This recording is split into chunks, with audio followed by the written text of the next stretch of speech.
Contact us at Breakbeat Media, authentically hip-hop. Welcome to Collect Call with Suge Knight.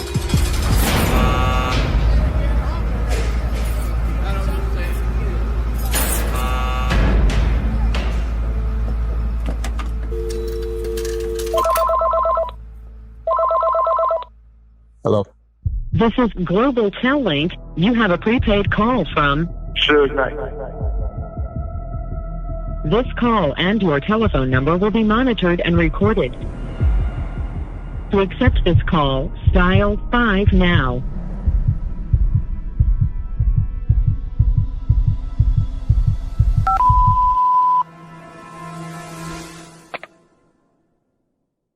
First of all, shit, I see you taking my collect calls, huh? Man, it's good hearing you. You know, we go way back. We got a lot of history. Oh, man. But you know, man, I think it's nothing better than 50 years of hip-hop. And the culture is so important to all of us. Right. I mean, the people from back then to now, even the future. And it's like, we used to have to really, really work hard to get somewhere back in the day.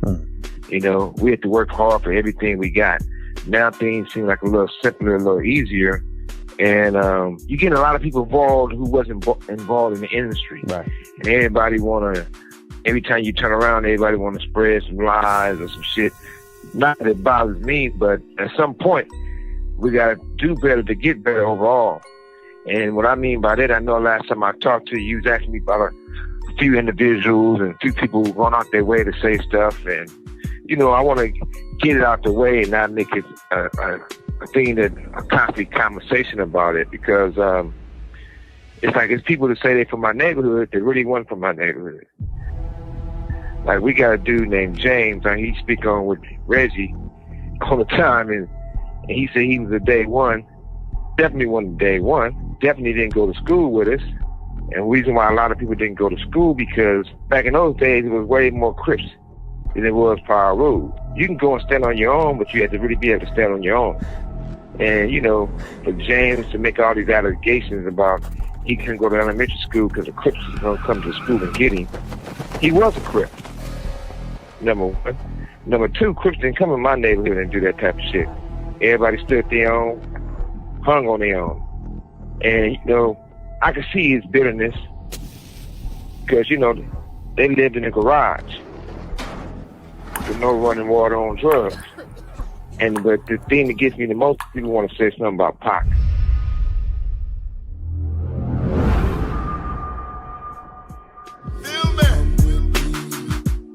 Don't think Tupac was soft. Tupac was a punk. Tupac wasn't from the hood. I think Pac did more for my neighborhood than mostly a whole bunch of people in that neighborhood. All I do is rap and talk loud. My biggest crime is talking loud. For his doing stuff with the kids, coming to see the kids, giving the kids money, handing out toys with the kids with me, going to the elementary schools, or as just standing up. I mean, I hate to be in a situation where you got to bring up old shit. Come on, James, you know the truth. It was in my house. Well, you never been in my house, but outside, me and Buntry, which is my road dog, and you said we got into it before that never happened. Buntry wouldn't go against me for nobody. And I wouldn't never let nobody put their motherfucking hands on me. Yeah, that's my dog. He lives always, you know? And, you know, I remember when James was on one of the drunk benzes, and Pac put him on his pockets. And when Pac put him on his pockets, he was like, Buntry, look what he did. And Buntry was like, oh, man, we're going to start calling you Mob Jamie, you know? But I ain't going to get into the details of all that, because I ain't going to get to going back and forth, because at the end of the day, it's not about a lie you said, it's what you accomplished in life. If you never accomplished nothing, you don't deserve to talk. And Reg, and you know, it's broadcasting some bullshit when they be talking that negative shit. And Reg, you know, I love your mother. She's a great lady. You sitting on there with James, and James talking about he got the 6'4". That 6'4" you talking about is the one I painted white with one of DMX's favorite dogs on the back with the red guts. And then it finished paying me all my money, but I sent that shit to motherfucking Leo and Russell, a weird ass, you know? So all that little extra shit, that's nothing. But that's enough of that. But the other thing is that I feel this too is Akon. Look here, boy. Let me explain this to you. Let's tell the truth. Now, were you there when it happened? I was there on all 4 approaches. So you're saying Suge approached you 3 other times? Oh yeah, me and Suge we was always going back and forth. Always. Over what? I wouldn't have brought it up, but since you're gonna bring it up and say what it was all about, let's tell the real truth. You know Suge. Yeah. Some producer trying to get the toll. And one of my homegirls, she was a hustler. She had a little sister, 13 years old. Her best friend was 12 years old. From what I heard, there was a producer that Suge was Right. representing. It was a kid named Detail who I signed. Detail, Who exactly. signed, right. She in the car with her. You in Detail call her. She said, I got my little sister and her best friend with me. I said, well, let's stop by for a second. She go by y'all hotel, in y'all room. She get a call. The dudes at the hotel she met when she was coming to see you motherfuckers. He said, come by, that's for 20 minutes. She said, I can't do it right now. I gotta take my little sister's home and her friend. I'll be back in an hour. He said, come by 20 minutes. I got a big payday for you. You, Akon, said, go ahead. You can leave your little sister and her friend right here. We're ordering them something to eat. She go up to the next room. Gonna come back in 20 minutes. She said she come back about 35 minutes. When she get back in the room, her little sister and her other little girl don't want to eat. They look scared. They crying. When she get in the car with them, they tell them, Akon, you fucked the little girl 13. Detail fucked the little girl 12 years old. Y'all basically raped her. So when she told me, I pull up on her. She said she going to the police to put you motherfuckers in jail for rape. I said, nah, we don't do that telling on the police. Motherfucker, deal with it. I promise you that. So I was trying to catch you motherfuckers about that situation. So Josh said, yo, we can go to the bathroom if you can fight. We could fight if that's what you want to do. And he said at that point, Suge was like, motherfucker, I don't fight. I'll have your mother killed. You know, I'll have your whole family killed. I'll have... And Josh said he just had enough at that point. Now, you want to turn around and act like, oh, one of your homeboys knocked me out. Well, that didn't happen. Yeah, nigga swung. That ain't shit. I get there, get at y'all. I'm with my girl and the bitch. Y'all got about 20 motherfuckers with you. Akon, you went and got the police. The police got on me. Nobody said nothing till the police got there. He swung. The police tased me like I had all kind of shit. That took forever to get the shit off me. All that little wire tasing shit. I didn't trip. No harm, no foul. I didn't say shit. You shouldn't say shit. I tell you, I need to holler at him and holler at you. Y'all playing these games was ducking. They tell me, y'all up there with Chris Brown. I pull up there with a bitch. It's 20 of you motherfuckers. I get out. I holler at nephew. Tell him I'll catch him later. Fired on your motherfucking brother. Chipped his motherfucking tooth. He fell to the ground, get up running, and take off running. And the rest of y'all ran. That's the end of that. So a chomo ass motherfucker don't get to putting off stories and you know the truth. But at the end of the day, that's like weirdo shit. I'm more important about, if I'm gonna be talking where, number one, I'm in prison. I'm doing motherfucking time. Since I'm doing time, you know, I feel I can give back anywhere I can. The second thing, don't speak on my mother. Reg, you know, and one thing about my family, I come from a big ass family. My bitches got money. Shit, I could have sold one car. My mother had money before she passed away. And jewelry. So when somebody say they want to help out and pay for a funeral and contribute, nobody don't ask them the next motherfucker. If they volunteer, oh well, because a lot of motherfuckers calling saying, what could they do? So, Wack, we ain't going to get into all that bullshit you talking. You know, we ain't going to get into no pissing contest. We already know the real on that shit. So you saying you ain't got the money to bury your mother? He like, I'm a little short. How short? He like, I'm tapped out. Secondly, but at the same time, I ain't finna argue with you. When I get there, I get there.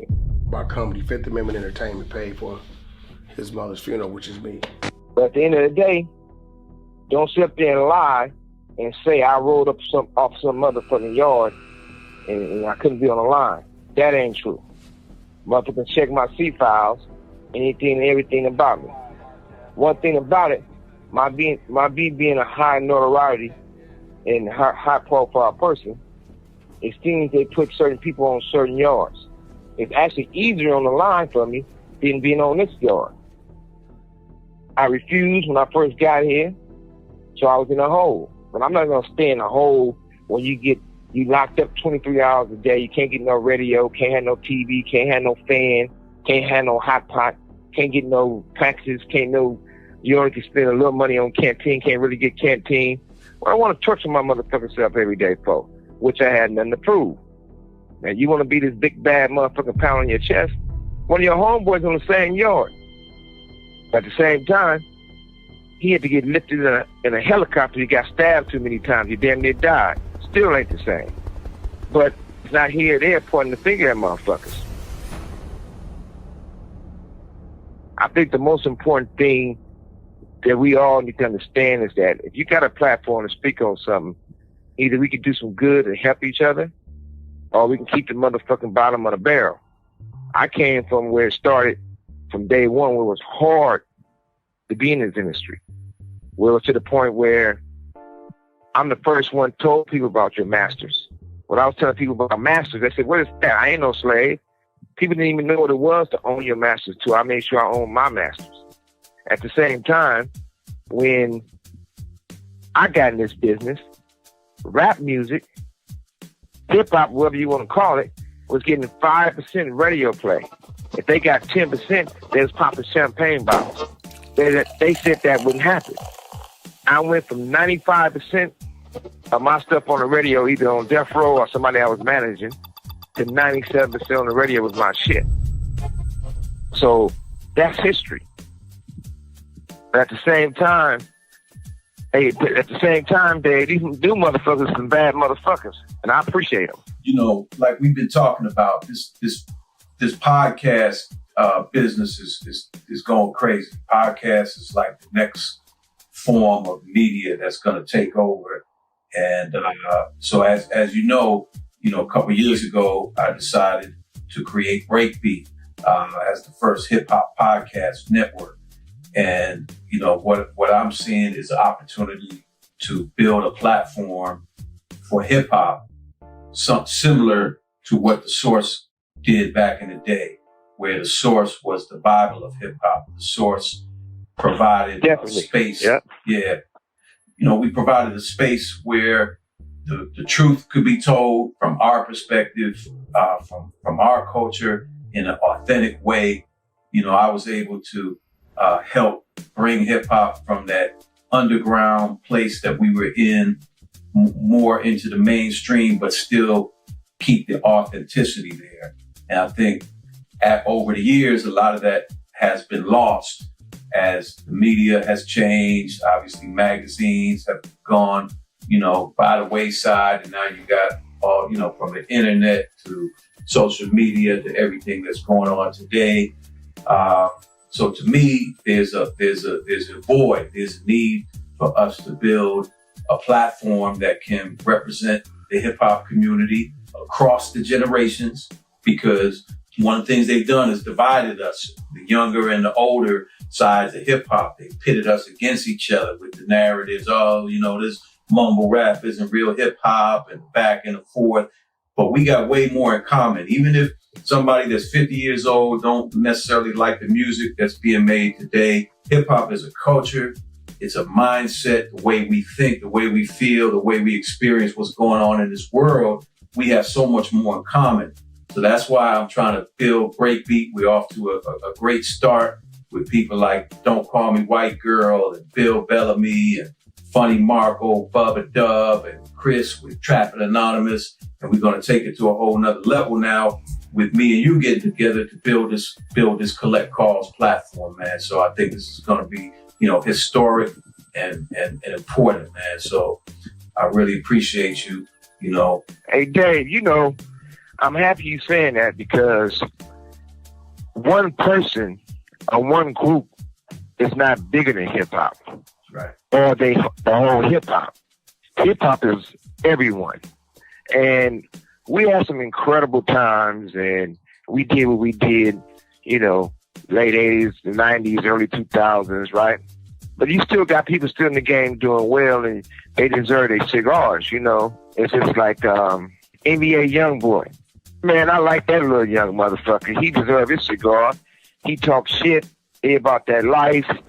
He marched to his own motherfucking beat, you know? Yeah. And then when you look at it, I mean, even Drake, he's selling out at his concerts and shit, which is a big plus. But you know, I think the industry is controlled by the baddest bitches in the world. The females got that shit on lock. Mm-hmm. And when you look at the women, they came such a long way, and they're really, really strong.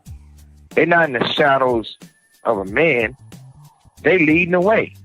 I think Cardi B is incredible. That's probably one of the biggest stars in the industry and a great businesswoman that leads the way. Then when you look at it, shit, those cats. This call and your telephone number will be monitored and recorded. She's such a big ass star. There's nothing she can't do and be successful with it.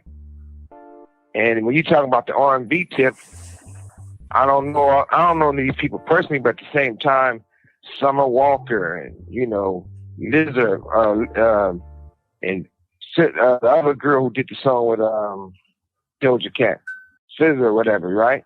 SZA, yeah. Yeah, she bad. These women going out there and they making it happen. And the young ones, man, it's like not knocking our time, but these young motherfuckers is coming in owning what the fuck they want to do. Not only is they owning what the fuck they want to do, they looking like runway models, you know?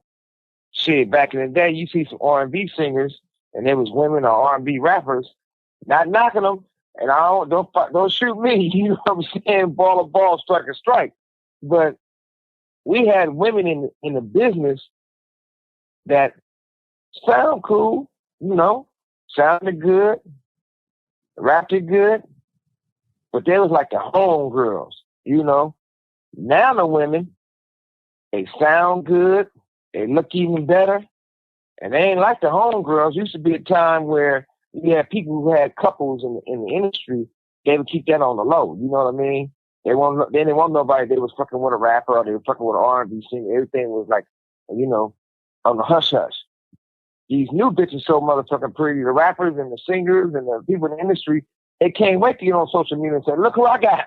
Look who I'm dating. You know, they be stalking their wives and they women and they baby mamas because that's how bad these bitches are. They just don't sound good. They look good. And I ain't on no weirdo shit. You know, I'm content who I am with my age. I ain't trying to holler at them, nothing like that. I just give them they motherfucking, they justice. They the one running the industry.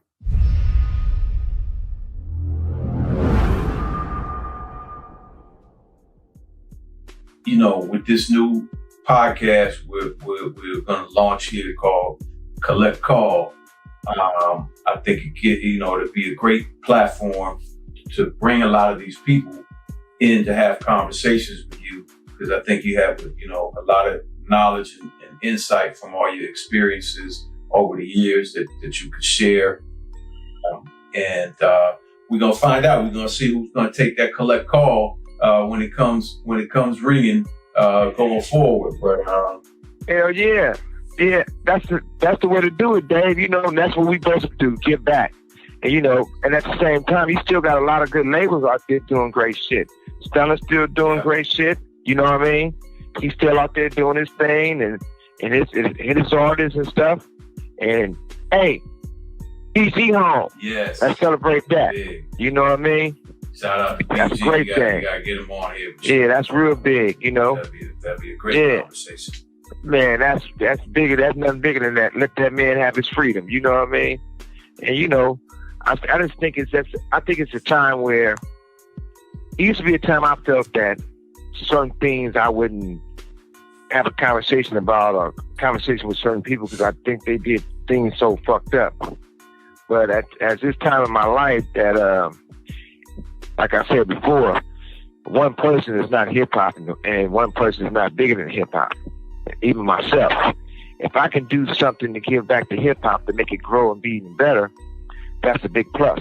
I just think that we got to be smart about this and enjoy each other's because we're all getting older. Tomorrow's not promised. And with that being said, let's not try to rewrite history. Let the truth be the truth. I'm not going to say this person wasn't a good rapper or this person wasn't a good businessman because we didn't hang out. If, give them their cigar. They deserve their shit. They deserve their shit. I just don't want nobody trying to rewrite history. Don't go and say, they tell me extra one of these motherfuckers did an interview on YouTube. I'm going to start coming for those motherfuckers with that bullshit because don't say Michael Harris started Death Row. I had Death Row in the name before I met Dave Kenner. Harris, identifying himself as original organizer and owner, says his fortune launched Death Row Records. David Kenner wasn't even just to that motherfucker. But at the same time, I'm not going to lie about the shit. When I started Death Row, I wanted to be Death Row. Like the Death Row prison. With the man in the chair. I was talking to a dude named Unknown. Unknown and Skip had MC8. They was his producers. I wanted to get this group called out of Texas. Bad as a motherfucker. 3-2 and Big Mike. Rest in peace, 3-2. So I tell Unknown about Death Row. He said, man, I got Death Row too. So when I went to, Dick Griffey laced me and helped me a lot. Those Robbins was his attorney. He was a bad motherfucker. So I said, hey, man, I'm doing this Death Row thing. This dude said he got Death Row, but his spelled like Death Jam, but it's Death Row. But mine is spelled like the Death Row, like the real Death Row St. Quentin. They said, yeah, but they similar, so you got to get his out the way and only keep yours. So I gave Unknown $10,000 to buy his corporation of Death Row. Once I bought it, put it in my name, I got rid of it, and that's used Death Row. My little homie loved me more than missing me every day. Hen Dog is the one drew the man in the chair, Death Row. Rest in peace. So all this other little shit, Mike getting up there saying, oh, he had the name Death Row, that's a motherfucking lie. Snoop, you know the truth. Don't be playing these games. That's all I'm going to say. Secondly, they investigated me for money laundering, racketeering, everything you can think of. Went all through my accounts ever. Nobody never gave me no bread, but at the same time, Mike, you get on these things with extra, whatever they fuck is, they're going to get sued for slander in a minute, start coming from their asses aggressively, and say that you gave me some real estate money, you sold, gave me a check. Produce the check. And you know it ain't no check, I know it ain't no check. I'm talking about Michael Harris did the interview, said he gave me a check. Produce the check. And if you can't produce the check, set that bitch ass shit up. You know what I mean? Because at the end of the day, there's no way to lose my company. They committed fraud against me. And the people committed fraud, they still didn't do nothing to settle. And on top of that, I gave them a month to settle it. Y'all still gave my money back. So if I want to be petty and sue, I can. But more importantly, one thing you can't do is commit fraud. If you commit fraud against Pepsi-Cola, motherfucking Warner Brothers or Sony, they'll pay your ass back and have to give you your shit. That because I'm a black man from Compton that started my shit, you won't overlook it, but I got real lawyers now. So I will get my shit back, 1,000%. Let's not start going and saying somebody have it. We all know nobody bought it, nobody have it. But that's neither here nor there. Lay off the gas. Because if we're going to start, once I put the facts out there, it's going to look bad. And that's like this. I'm not intimidated by nobody. I don't got to try to stop nobody from doing shit. Now, it was a black man got this company who funds money to another black man. They want to do some business with me. They do documentaries and little movies that they're trying to do.